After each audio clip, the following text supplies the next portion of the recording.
Bob Rae, Canada's special envoy to Myanmar, is planning to discuss the Rohingya crisis with the Prime Minister of Bangladesh following the G7 summit.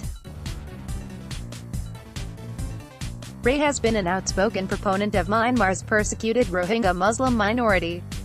Since August 2017, an estimated 700,000 Rohingya have fled the Buddhist-majority country for squalid refugee camps in neighbouring Bangladesh amid widespread violence that the United Nations human rights chief has called a textbook example of ethnic cleansing. "I can't quite describe adequately to you the extent of the humanitarian crisis and the sense that we are in a desperate race against time to make sure people are safe," Rae told the Senate Human Rights Committee during an emotional testimony on June 6.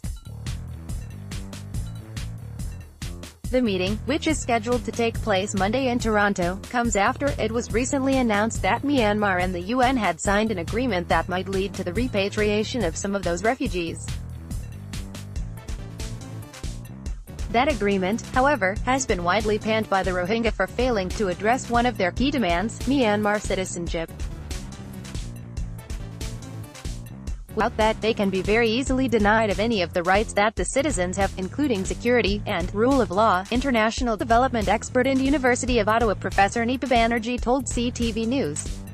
Government of Myanmar is clearly saying citizenship is an issue for later. Rae, a former Liberal MP and Ontario Premier, told CTV News after his Senate testimony. Bangladesh Prime Minister Sheikh Hasina is in Canada as one of 12 world leaders invited to join an outreach session at the G7 summit. Hasina also attended a dinner hosted by Governor-General Julie Payette on Friday and met with Prime Minister Justin Trudeau and other world leaders on Saturday. "Bangladesh is such an important part of this issue," Rae said after appearing before the Senate. "It's not just a place where people are hanging out until they wait to go back. It's a country that has been very, very seriously affected by the arrival of so many refugees. Those refugees," Rae added, "are now in even more danger as Bangladesh faces its annual monsoon season. I really want to explore with Prime Minister Hasina how we can help with the question of the monsoons and the physical condition of the camps, which is really terrible, and how we can also be helpful to them in any discussions or negotiations that they're having with the government of Myanmar," Rae said.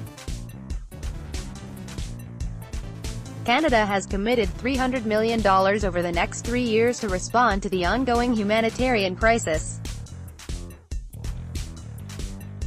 earmarked for emergency assistance, as well as reproductive health and education programs. Much of that money will likely be spent in Bangladesh. Still, that's a number that Rae would like to see doubled, as per his recommendations in his report on the Rohingya.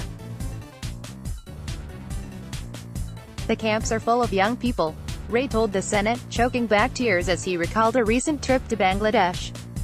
"And the thing that I felt as a father and a grandfather is, these are just kids."